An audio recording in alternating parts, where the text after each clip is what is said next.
Welcome to வில்வாஸ் kitchen. இன்றைக்கி பாவக்காய் வறுவல் கசப்பில்லாமல் எப்படி செய்யுதுன்னு பார்க்கலாம். பாவக்காய் எடுத்துருக்கேன், கட் பண்ண தேங்காய், உப்பு, மஞ்சத்தூள், மிளகாய்த்தூள், கார்ன்ஃப்ளவர் கொஞ்சம் எடுத்துருக்கேன், சில்லி சிக்கன் பவுடர் கொஞ்சம்.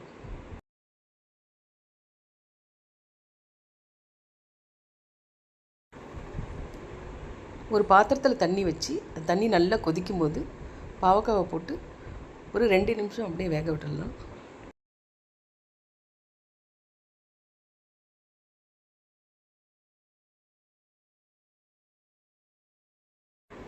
ரெண்டு நிமிஷம் கழித்து பாவக்காவை நல்லா வடிச்சிட்டு ஆற வச்சிடலாம்.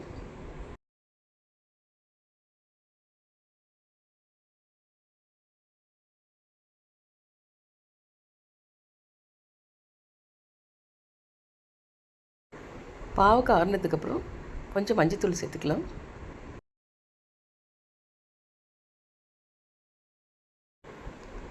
தேவையான அளவு உப்பு போட்டுக்கலாம். கூடவே மிளகாய்த்தூள் போட்டுக்கலாம்.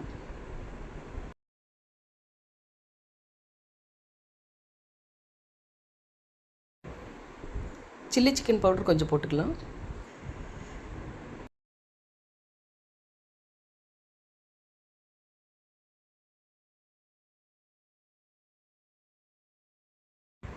இதெல்லாம் அப்படியே நல்லா பெரட்டி விட்டுட்டு கடைசியாக கார்ன்ஃப்ளவர் சேர்த்துக்கலாம்.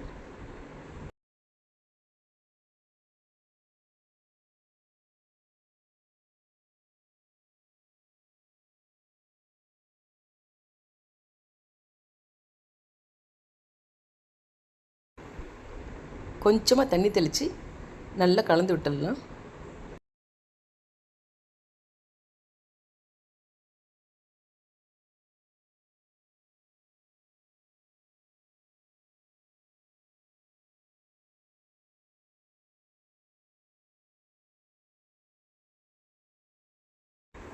எல்லா இடத்துலையும் மசால் படுற மாதிரி கலக்கி விட்டுட்டு ஒரு 20 நிமிஷம் ஊற விட்டுடலாம்.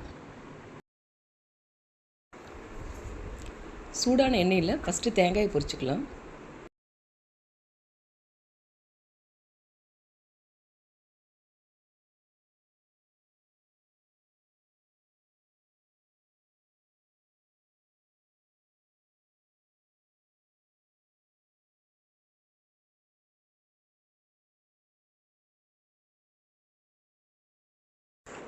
அதிகமாக எண்ணெய் ஊற்றி பாவக்காய் பொரித்தோம்னா அதுக்கப்புறம் அந்த எண்ணெயில் கசப்பு ஏறிடுச்சுன்னா அந்த எண்ணெய் நம்மளுக்கு வேஸ்ட் ஆகிடும். அதனால் நான் கொஞ்சமாக எண்ணெய் ஊற்றி 2-3 டைம் போட்டு எடுக்க போகிறேன்.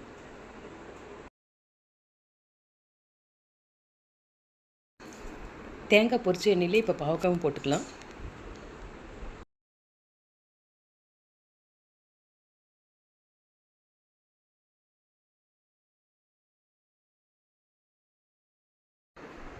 பாவக்காவை திருப்பி விட்டுட்டு 2 சைடும் கிறிஸ்பி ஆகிற அளவுக்கு வேக விட்டுடலாம்.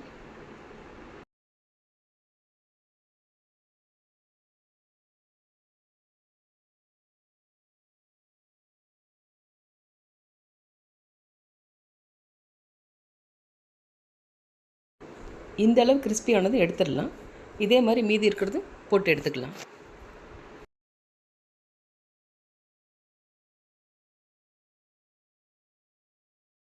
பொரித்த தேங்காயும் பாவக்காவும் ஒட்டுக்கா சேர்த்து சாப்பிடும்போது நம்மளுக்கு நல்ல டேஸ்ட் இருக்கும்.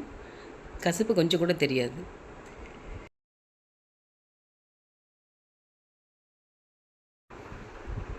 கிறிஸ்பியான டேஸ்டான பாவக்காய் வறுவல் ரெடி.